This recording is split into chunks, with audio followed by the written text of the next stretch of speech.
Good evening. Welcome to Community and Technology, where we connect the global community with news, information, and resources. I'm Stu Reid. I'm here with a very special guest, Eleni Manis from the Surveillance Technology Oversight Project, or STOP, where she's the research director. And she's got some very fascinating stuff to talk to us about. Recent study just completed by STOP. I believe you were the editor of the study, Eleni, is that right? I help write these papers and edit them. Yep. Okay. Well, first of all, why don't you just give us a little bit of background about who you are and how you came to STOP, what and what you do there. Sure. Well, as your viewers may or may not know, STOP litigates and advocates for privacy. And my role there is to write white papers or to oversee the writing of white papers that help promote our legal aims and our advocacy aims, specifically to abolish local government's systems of mass surveillance. Who am I? I'm an ex-philosophy professor. So I used to be a political philosopher, still love theories of justice, but went looking for ethics problems in the real world and to make a difference in the real world. So I still work with students at STOP, with young lawyers and with lawyers working pro bono for our organization to put together these white papers. Excited to be here. Okay, well, we've had other folks in your organization on. We are really impressed. I'm talking about myself and my co-host Dave Bernstein, who can't make it today. But we've been really impressed with the work of STOP and really just monitoring what's going on in the whole surveillance landscape, not just in New York City, but across the country. And I was kind of stunned when I saw just some of the headlines from your report called Wiretaps on Wheels, the Acceleration of Automotive Surveillance, and some of the things that are going on there. Just tell us a little bit about an overview of what that study was and how it came about. Sure. Let me summarize the problem. So Okay. there are two pieces. Mm-hmm. One is that your car data reveals so much about you. And the other part is that it's not protected by law. So if you drive one of some 84 million connected cars on the road today, your car data reveals where you've been, the places that you frequent the most, whether that's your house, your work, your mom's house, your place of worship. If you plugged your phone into your car, it reveals who you've called, anything you've checked on social media or posted, your photos, your contacts, who might include your family or friends or fellow protesters or members of religious community. And on top of that, your car stores extraordinary data about the car itself from all of its sensors. So anything about how fast it braked, what its state is, what you did, anything your cameras recorded, all of this is on your car. But court protections for all of this car data are out of date. So on your phone, things like your location history, your calls, your contacts, your data would be protected against search without a warrant. If police want to open up your phone, they need either your consent or a warrant to take a look inside. But once you plug your phone into a car and the data is sucked out into the car, there's no such requirement. And that's because the Supreme Court has yet to update the automobile exception, which was put in place during Prohibition. Really? Yes, What? yes. Right. Tell us about that. I know that sidebar, but what is that about? Let me tell you the story. So during Prohibition, cars were getaway vehicles for driving away with booze. And so the Supreme Court said, you don't have to stop and wait to get a search warrant. You can stop a car and search it immediately before it speeds away with the evidence. Wow. Yeah. So what that means today is that if law enforcement or immigration agencies decide that they want to search your car, they think they've got probable cause, they could do it right then and there without convincing a court that they have a good reason to search its contents, which include all of its data, all of your call logs, any emails you sent, any location history, any directions you asked for, any social media posts, which might include photos or any audio that the car has retained from you talking to its infotainment center, its telematics center. We can talk about that. It's all part of the data that's accessible to police without a warrant. Wow, that's stunning. Now let's just get some definitional stuff so that not just me but our audience can understand. When you say a connected car, I presume you're saying connected to the internet, or I mean, it's for things like, the satellite radio services. Does that track you if you got Sirius XM, for instance, in your car? Or Exactly. is that a tracking device mechanism or platform? Yes, and we can talk about the different places where car data is stored. Okay, So let's do that. everybody knows about their black box, right? Mhm. This is a place where a few seconds of data are stored before and after a crash. What the driver did, whether they braked, how fast the car was going, whether the airbag is deployed, whether people are wearing seatbelts. Wait, I want to say, how far back has that technology been installed in cars? So if I have a 5-year-old car, is it in there, or a 10-year-old car? Do you have any idea on the Most timing? cars on the road are going to have a black box, and because Really? they've been there for a long time, they're actually fairly well protected by law. Okay. So you do need to go to a court or a certain kind of administrative official to search a person's No, black. I didn't even know that. I mean, that's news to me. Wow. Okay. Don't worry too much about your black box. Worry about your telematics unit. Okay. Worry about your infotainment center. So Mhm. onto the newfangled stuff. Mhm. Data is also stored in the telematics module of your car. And the telematics module, think of it as a combination modem, hard drive. Mhm. So the hard drive piece is aggregating information from all of your car's sensors, data on vehicle problems. If you've asked your telematics unit for turn-by-turn directions on the interface in your car, it knows Mhm. where you've been. So Fuel it's recording all that consumption, stuff. driver habits. Yeah, so if you sign up for an insurance discount with Allstate in exchange for information from your car, it's drawing that data from the telematics unit, right? Which is taking a look at how fast you brake, how carefully you drive, what kind of condition you keep your car in, where you drive your car, right? Whether you're driving on bumpy roads or in high-risk areas. Your telematics module is collecting all this information from all of your car sensors, camera data as well, if you have cameras in the car, and then beaming it up to car makers, insurers, and whoever the telematics provider is through usually a cellular satellite connection. That's the modem piece. Now, car makers install telematics units. So new cars have built-in telematics units. And then fleet owners, people who own fleets of buses, delivery trucks, rental cars, also install aftermarket telematics modules that are collecting all this data. And there's more. So there's also the infotainment system, right? The more fun part of the car where you can listen to music. You can also ask for directions. You can make calls. You can text. You can email. All the kinds of stuff that you're not supposed to be doing when you're driving that you can do with your infotainment system.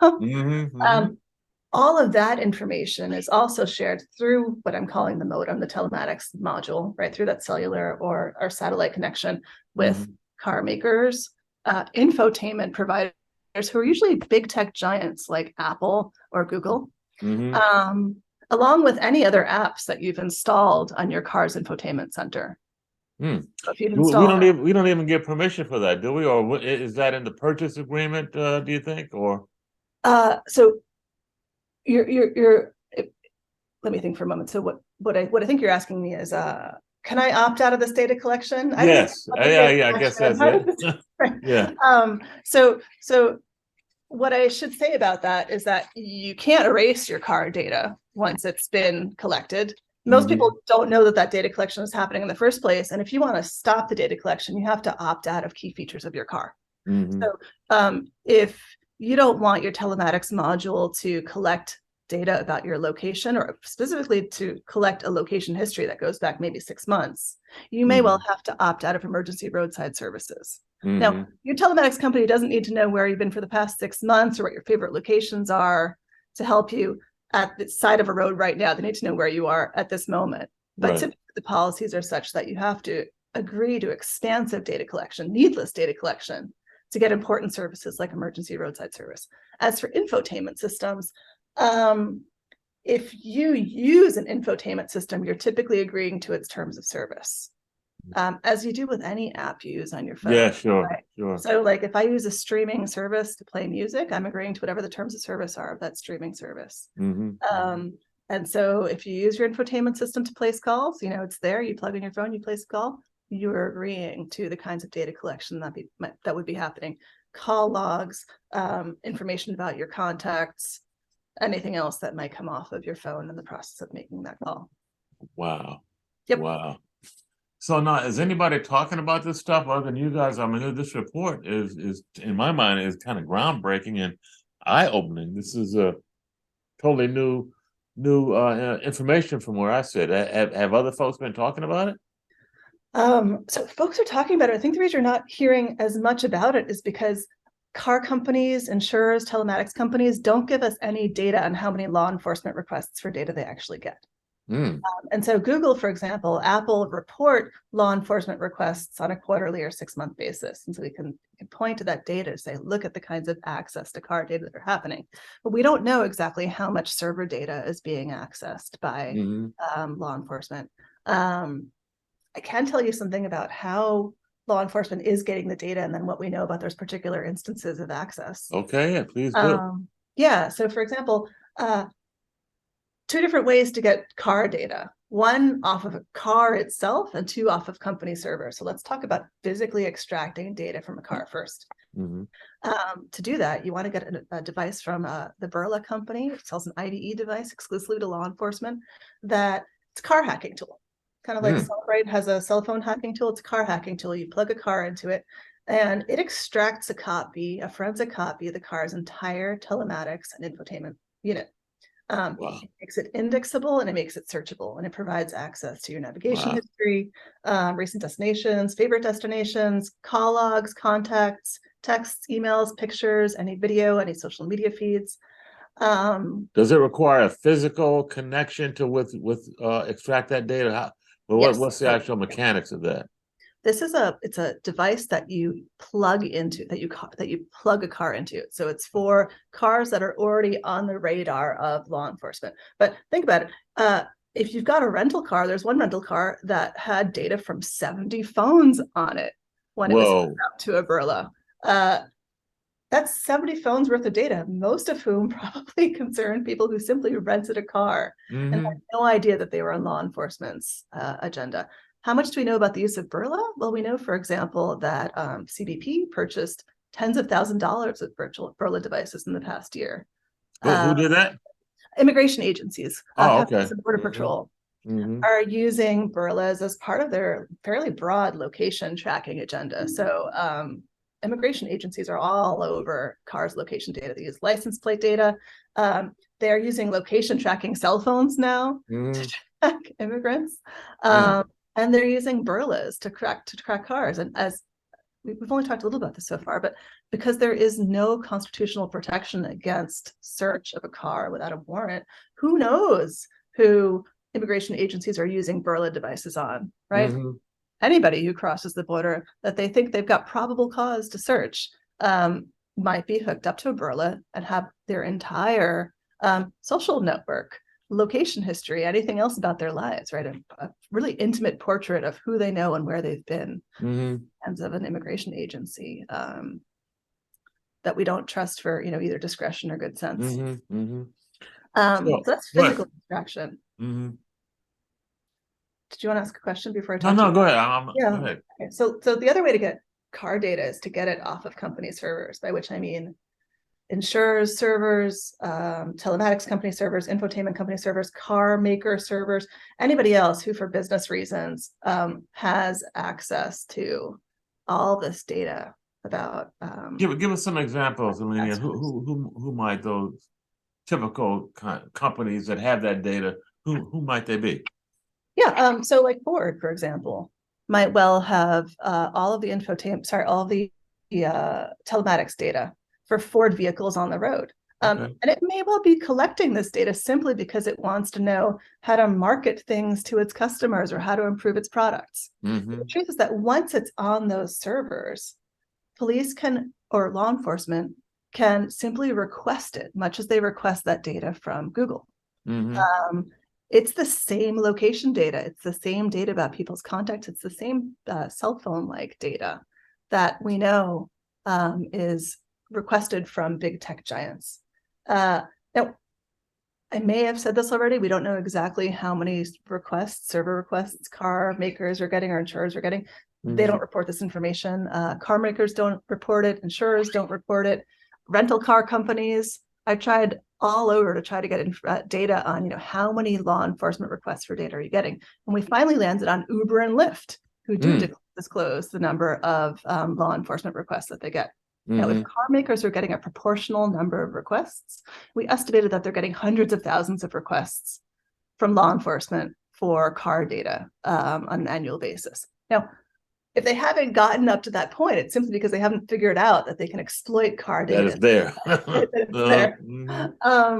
But there are a few things that we do know about how police are using car data remotely, right, off of servers or off of cellular connections. So there's something called car tapping.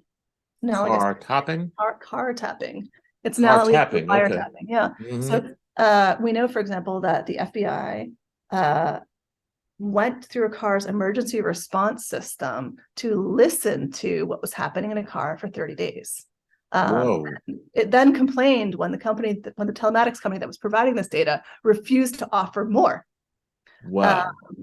So we know that particular cars could be targeted remotely for their data. And then there are these dragnets. So let me just play that back again, Eleni, because there's so much going on here. So you're saying that law enforcement can tap into your emergency alert system in your car and listen to all your conversations in your car without your knowledge for 30 days or whatever long period they want to do that. Am I hearing you right? Yes. There's a question about whether it's legal or not, right? But it's possible. It's technically possible, and it has been done. Yeah. If you have a telematics system in your car, you can talk to your car. It's got a microphone. If it's got an emergency response system, your car has a way to talk back to you as well. Or emergency help can be beamed back to you. So certainly, if you've got a telematics unit or an infotainment unit, you can be tracked in real time and you can be listened to in real time. Wow. Yep. Wow, that's stunning. Car tapping. Car tapping. What a concept. You just have to remember your car is more like a computer or a cell phone than it is like a place to get from a way to get from place A to place B. The modern car is a cell phone and a hard drive and a modem.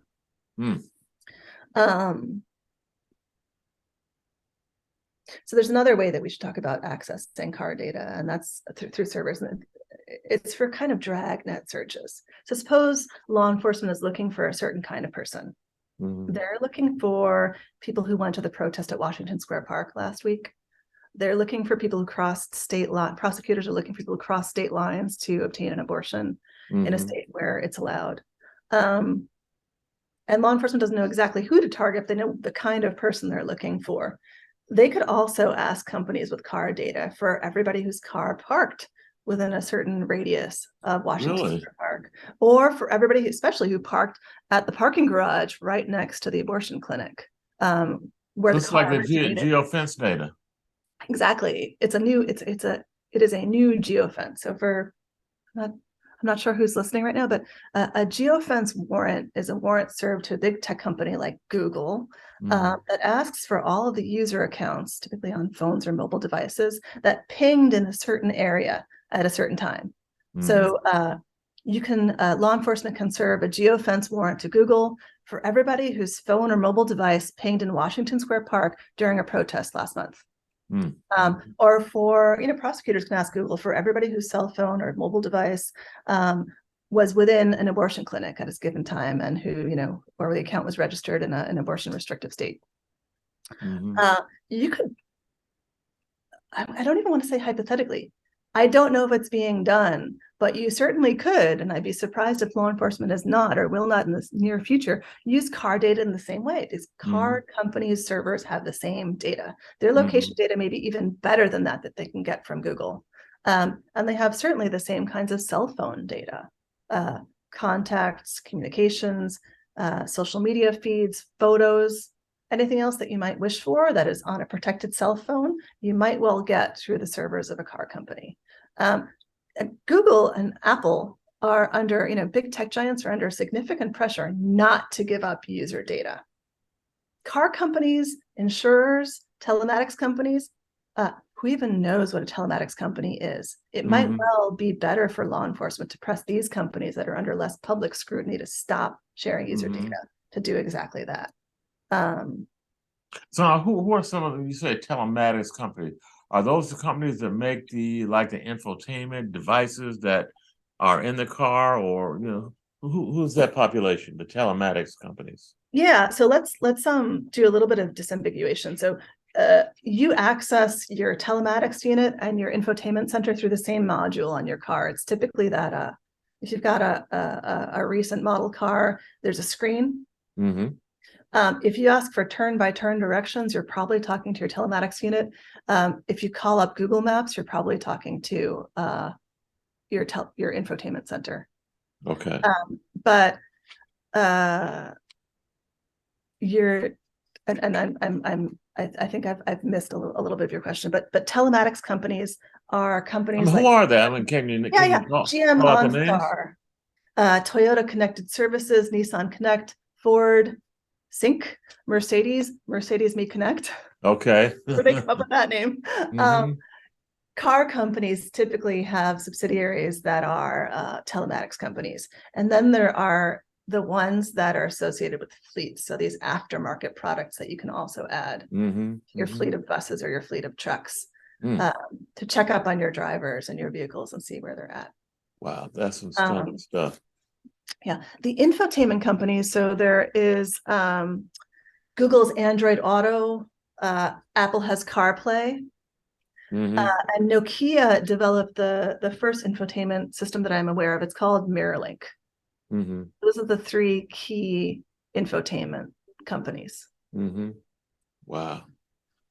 Okay, we're speaking with Eleni Manis, a research director at STOP, the Surveillance Technology Oversight Project, about a report that she was instrumental in putting together called Wiretaps on Wheels, the Acceleration of Automotive Surveillance. Some fascinating stuff about how cars are tracking us and how there's no protection whatsoever in the law against law enforcement or others gathering that data, collecting that data.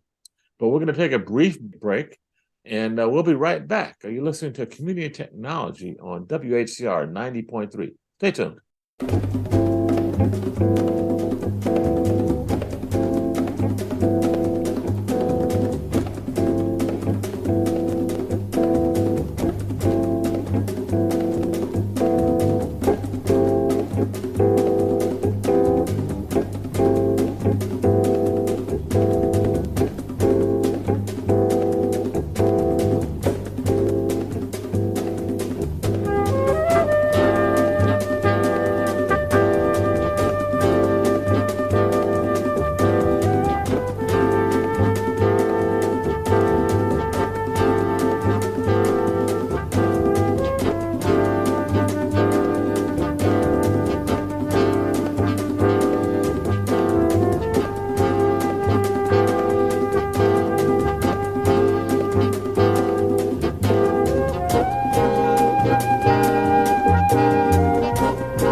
Okay, we're back. Community and Technology, Stu Reid, special guest, Eleni Manis, Research Director for STOP, the Surveillance Technology Oversight Project.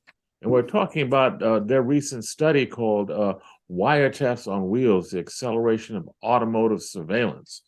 And before the break, Eleni was telling me about all the ways that the black box in the cars and the telematics systems in the cars and the infotainment systems in the cars are constantly collecting data about where we are, where we're going, and when we're there. And all this data is available to law enforcement, and there's no legal protection, at least not yet.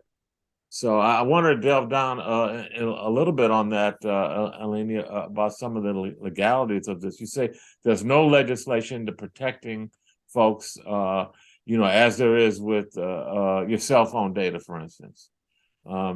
So where are we with that? Are folks starting to propose legislation? Has been in the public discourse among attorneys? I know STOP, your organization, is actively talking about this stuff, but where do you see this going from a legislative and legal point of view? Right. So I should clarify, there are no constitutional protections in place for car data. The car exception to the Fourth Amendment, which we talked about earlier, leaves cars open to search without a warrant.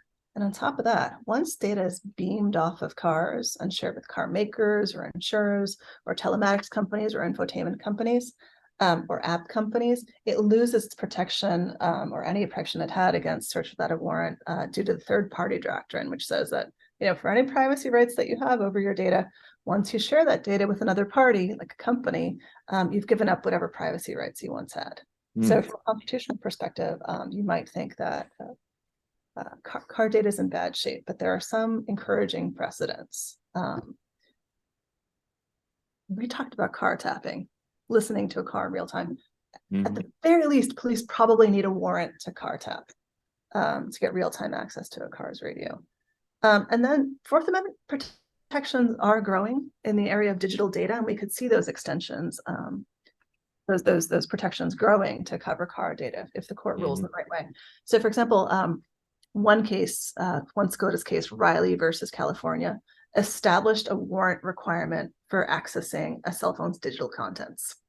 If you need a warrant to access a cell phone's digital contents, but you don't need a warrant to access that phone's contents once its contents have been sucked into the car, that's a simple double standard. Right. See the court ruling on the basis of Riley that cell phone digital data that's been sucked into a car is still protected against search without a warrant. There's another case, Carpenter versus the US, that established that you've got some expectation of privacy around your location data that pertain to cell phones. But you could imagine that the court, if it were to rule in a consistent way, would also say that car location data is similarly protected. Who cares where it comes from, your cell phone, your car? It's similarly accurate, similarly invasive, and it similarly negates your right to privacy in your location. So Riley was in 2014, Carpenter was in 2018. There's some hope there for continuing precedents that would extend protections for car data. There's another precedent that may protect emails from government access without a warrant, and that could also be extended to emails and communications that are sent from cars. Then there's ECPA, that's the Federal Electronic Communications Privacy Act. It protects very specifically electronic communications service providers' recent data. like internet service providers' data from easy government access. Now, is a car maker an electronic communications service provider when it sends your email? Is the telematics company in it?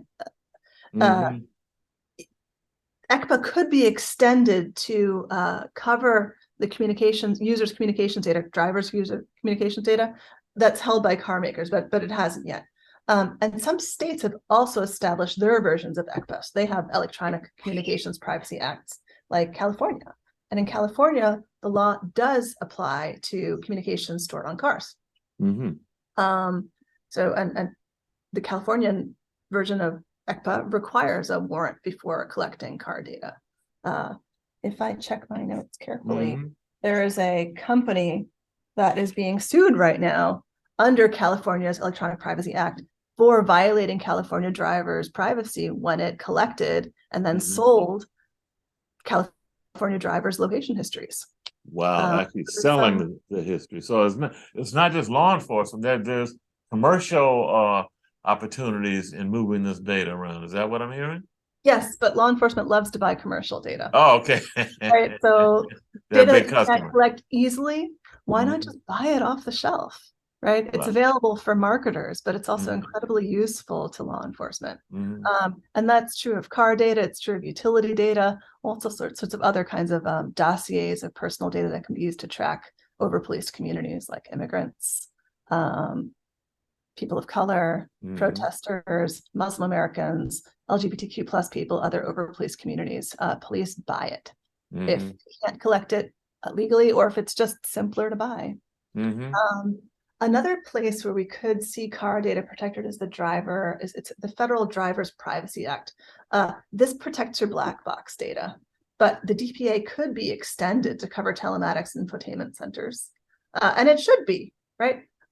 If your black box, which contains so little data, is of so much clear interest to law enforcement, is still protected against search without your consent or a court's agreement, then why not the infotainment and telematics center, which say even more about a driver?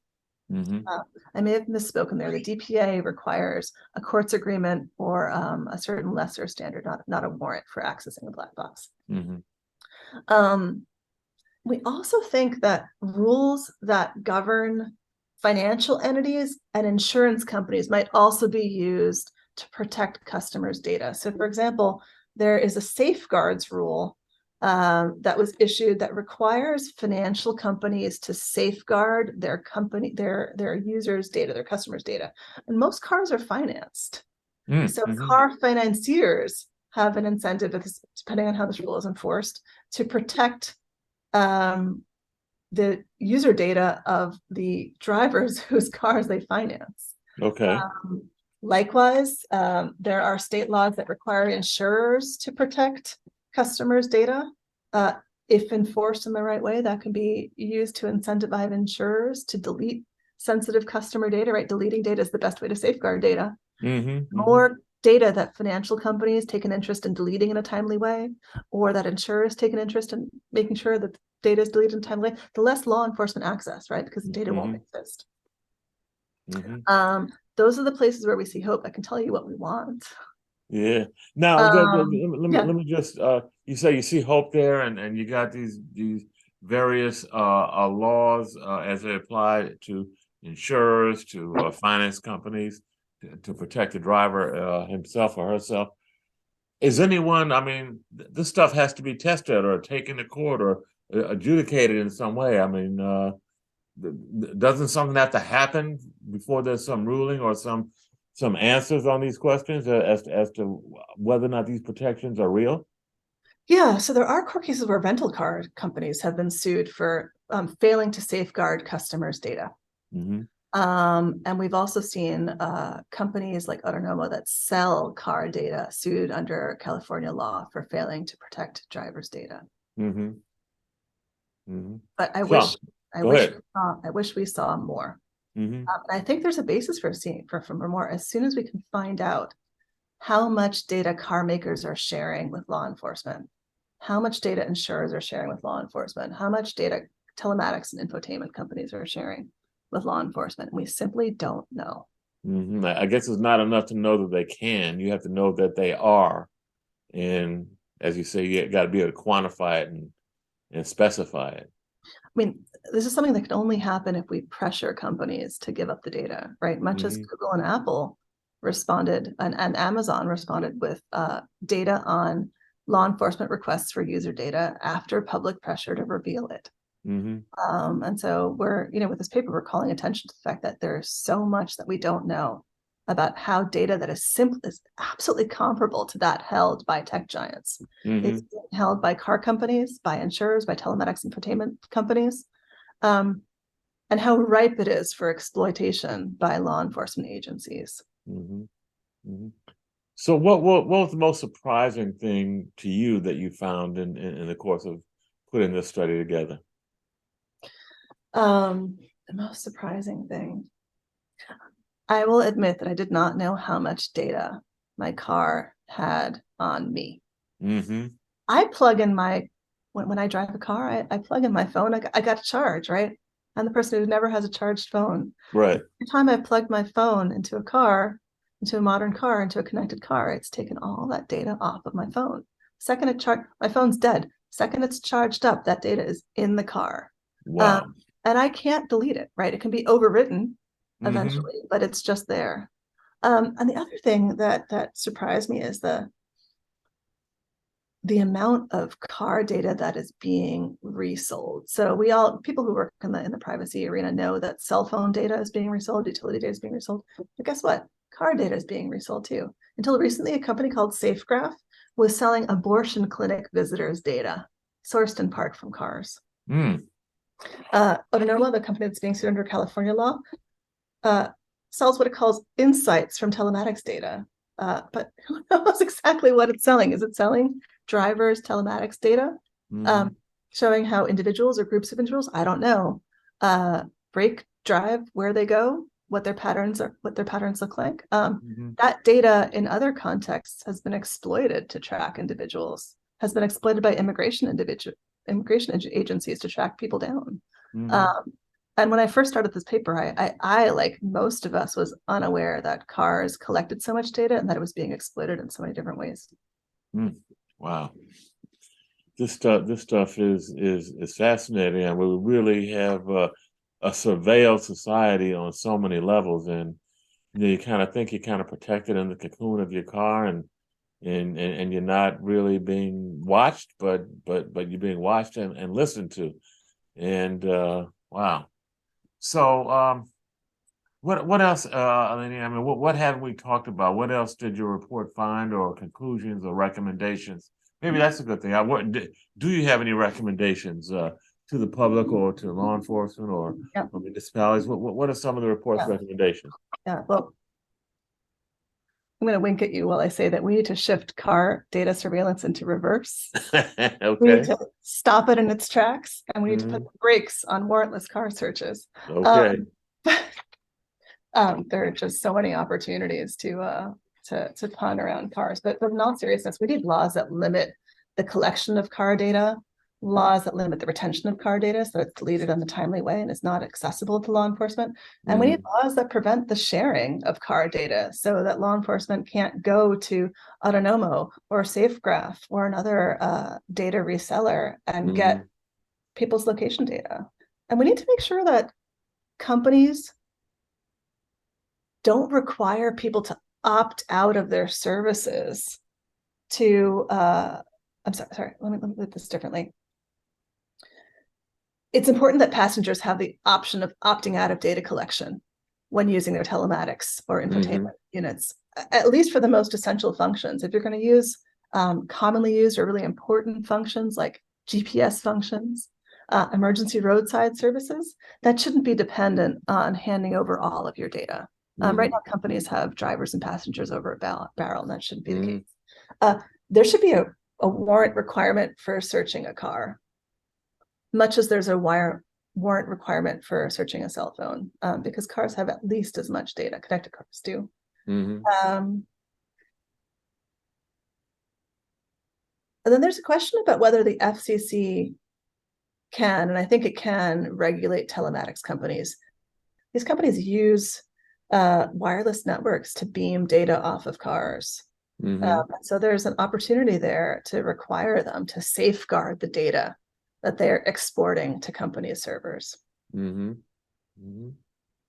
So now, are some of these? It sounds, as you discuss some of these potential solutions, it sounds like there should be somebody in Congress maybe looking at some of this stuff. I mean, talking about on a federal level as opposed to state or local level. It'll take forever for all 50 states to start to really address this problem when it sounds like it could be attacked on the federal level. Does that make sense to tickle some congressmen, to rattle some cages in Washington and raise awareness among the U.S. Congress about this? Yeah, so I would always take federal legislation over piecemeal state legislation. But as you know, STOP works to make New York City and New York State models for the rest of the country because we don't see action at the federal level. So yes, ideally, we would have the Supreme Court update its constitutional jurisprudence to ensure that cars are protected from warrantless searches. And we would have federal laws that similarly protect cars from warrantless searches and that require people with car data delete it on a regular schedule and not to save delicate, sensitive biometric data or other kinds of data. In the absence of that, we're calling on cities and states to just put the brakes on. No pun intended. So is anything pending in New York State? Have any legislators picked up this cause at all that you're aware of? I'd have to check with my legal team for any updates, but I don't have any good news to share.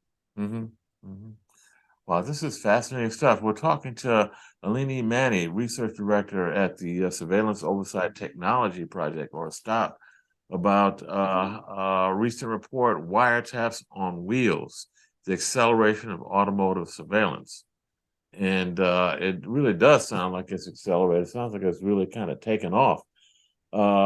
Particularly, we all, my family just recently got a new car and it's got all the latest infotainment stuff in it, and you kind of like, wow, this is great. You got satellite radio, you can make phone calls and receive calls, without touching anything, voice commands on everything, get your directions, again, voice command, and you don't think about what's happening behind the curtain, if you will. And it sounds like listening to you and hearing about this report, Eleni, that there's absolutely no protections at all for consumers, and that we are just kind of wide open, vulnerable to abuse by law enforcement. That's right. Couldn't have said it better. Wow. So is there anything else we haven't talked about? I know we kind of beat it up. We talked about the technology itself and how it works and what it's collecting. And we talked about the various entities that buy and sell this data. And law enforcement in particular seems to be the biggest buyer and the most interested party to use this data. And we talked a little bit about how we might begin to put the brakes on this with legislation. And you mentioned that probably the federal level is the best way to hit it. Are there any other aspects of this that you want to share with our audience before we go? I don't want to share anything new, but I will summarize because we've been talking for a long time. So the key things to know are that your car data reveals so much about you, from where you've been to who you know, to what your interests are in life, but it's not protected by law. Nothing comparable to what you get on your cell phone. The other thing to know or to remember is that police can access this data by physically accessing your car, by hacking your car, or by getting it off of company servers.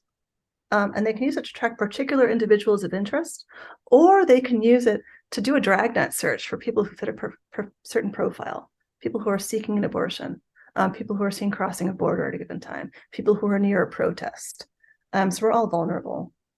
Those are the key things to remember about car data.